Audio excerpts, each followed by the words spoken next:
But Lepore, also, there is something that we have not been impressed with the Leafs so far. Yeah. And that is specifically the play of William Nylander. And before I get into this, I just want to read a quote to you, okay? Sure. So for those that didn't catch it during that Habs game, William Nylander was benched for the final 8 minutes and 45 seconds of the game on Saturday night against the Montreal Canadiens. He played just 13 minutes and 55 seconds in that game. It was the least amount of ice time he got under Sheldon Keefe in the last 66 games.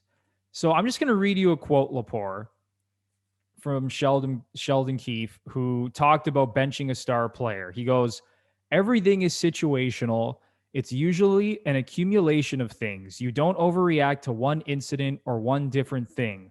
For me, it's usually the end of a long line of events that have occurred with a lot of communication and discussion. It's not something I resort to all that often." He then continued on Nylander and said, "I didn't like some of the things here today once we got the lead. As a team, I didn't think we did great things in the second period, but in the third period, we really got it going the way we wanted to, and I didn't think Willie matched that." So, Lepore, your thoughts on this whole Nylander situation? I think this thing on Nylander really is loaded. I mean, you go back to that cover page of the Toronto Sun, and let's call it how it is. The players and the coaches are aware of that stuff. As much as they're going to tell us they're not, and they completely ignore it, they at least have to see it.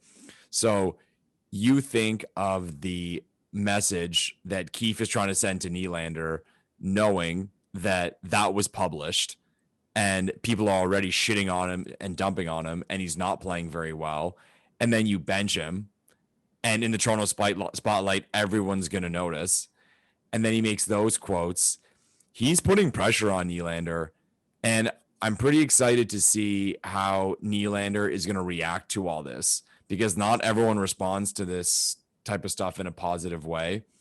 I have heard rumblings that there is some conflict there between Nylander and Keefe. I've heard from some sources that there's been some meetings between them. And I've even heard that Sheldon Keefe called Nylander out at a team meeting in front of the entire team, asking him if he wanted to be a Toronto Maple Leaf. And then if he didn't, he'd be happy to leave, and a call could be made to get him traded. So it's loading up on a public level, and it's loading up on a private level. And even now, with what I just said, that's being known across the players. So it's, at the end of the day, it's up to Willie. It's up to him if he wants to play well. It's up to him if he wants to be a part of this team going forward, because you hate to admit it, or even it sounds weird saying it out loud, but is the writing slowly getting written on the wall that he will be traded? I mean, we always brush it aside when people would point to him, and like every team's got their scapegoat when things are going really well or really poorly. And Nylander, being a Swede with long hair, was an easy target. And then the whole contract negotiation thing just piled it on. But if he doesn't start producing, and even beyond that, even beyond his production, I don't know about you, Bruno, but his body language fucking sucks, man. Like, he just, every time he's going to the bench and the camera goes on him, he just seems kind of like grumpy, or just mad at himself, or frustrated, or even just kind of sad, like a sad little puppy. Like, Willie, fuck, man. Like, you got to step it up. And again, it's not even about, because like, again, the numbers aren't that bad. It's just, you got to show some energy. You got to show some want. And right now it's not there. And it could be a combination of things. You hate to say it, but you almost hope you hear later, oh yeah, he was playing hurt. It's not like we have that excuse, but until we find that out, we can't circle that. But I really like William Nylander. He was kind of this first piece when the Leafs turned the corner as far as the organization goes. Hearing about this young Swedish kid we got who was lighting it up in the AHL, and then, you know, was doing really well with Sweden in the World Juniors. So I have that sort of connection with William Nylander as a Leafs fan, and I want him to be part of this team, but he's going to have to show it, both in the way of statistics and in the way of emotion. And I hate to be like that uncle yelling at the TV, telling a player to show more emotion, but Willie, come on, you got to give us something, man. Well, first of all, Lepore, you dropped an absolute bombshell with William Nylander and Keefe and this rift between them. And first of all, I love that. I love that you have this inside information. I'll try my best. So that's very, very interesting. But Lepore, I'm right there with you, man. And listen, I have defended William Nylander from day one. No, smart people have. I think he is a great player. Okay. When he signed that contract, I thought the number was fantastic. Yeah. 6.9. I thought he deserved it. I thought he was going to outplay that contract. We're talking about a guy, okay, who started his career with back-to-back 60-point seasons, who was the MVP at the World Hockey Championship for Sweden. I forgot about that. Yeah. He was the MVP of the damn tournament, the World Hockey Championship, not the World Juniors, the World Hockey Championship. Led Sweden in scoring, was the MVP of the tournament, and he did this at, I believe he was 21 years old at the time. Yeah, he was still a kid. So you see flashes from this guy that he can be an elite player in this league. There's moments out there when he's got the puck on his stick and he's making plays and he's firing it on net with that heavy shot that he has. You're saying to yourself, you're like, oh my God, this guy can be one of the top players in the league if he can just bring it on a night-to-night basis. And like you said, Lepore, yes, the numbers are still there. Like he's still almost a point per game player. But my goodness, 2 points in his last 8 games. And you can bring the advanced stats to me and tell me about all the slot chances he has and his expected goals and all this stuff. And listen, I love analytics. I use numbers to really influence the way that I think about hockey and how I make decisions on certain players and things like that. I'm not discounting any of that. But when you watch this guy play, it hasn't been there consistently. And it's okay to admit that. Leafs Nation, it's okay, for the love of God.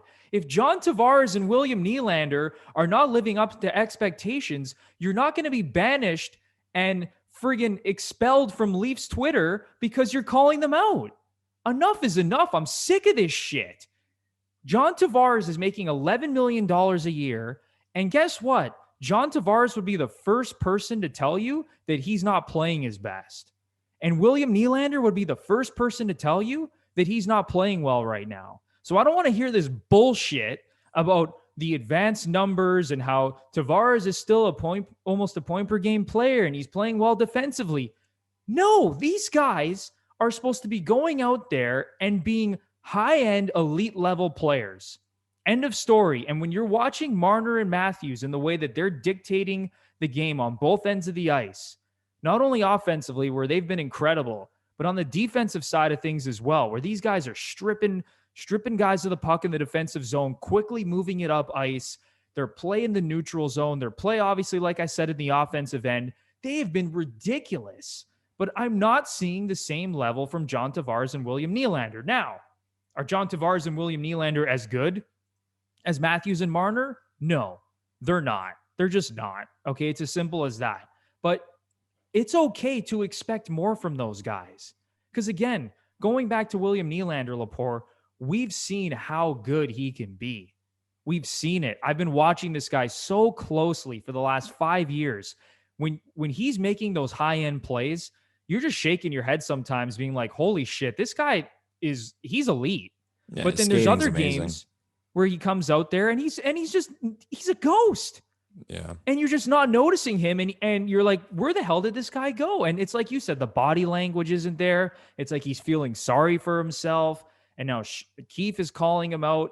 And I can't wait to see how he responds from this, because this is going to slowly, this narrative is going to build and build and build if he doesn't snap out of this. So I really want to see how Nylander bounces back from this.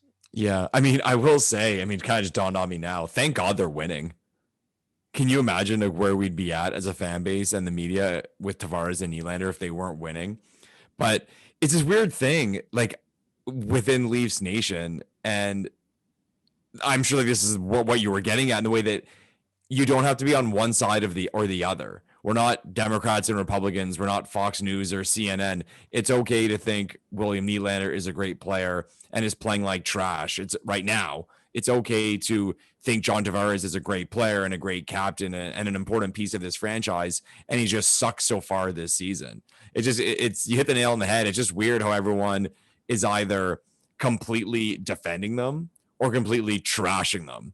It's like, no, guys, it's okay to love them and think they're playing poorly. And even then, if you can fucking hate them, and then when they're playing poorly, say, yeah, they're playing well. It's just weird the relationship Leafs fans have with our players. I don't know, maybe all fan bases are like that, and there's just more of us, so it's extra annoying.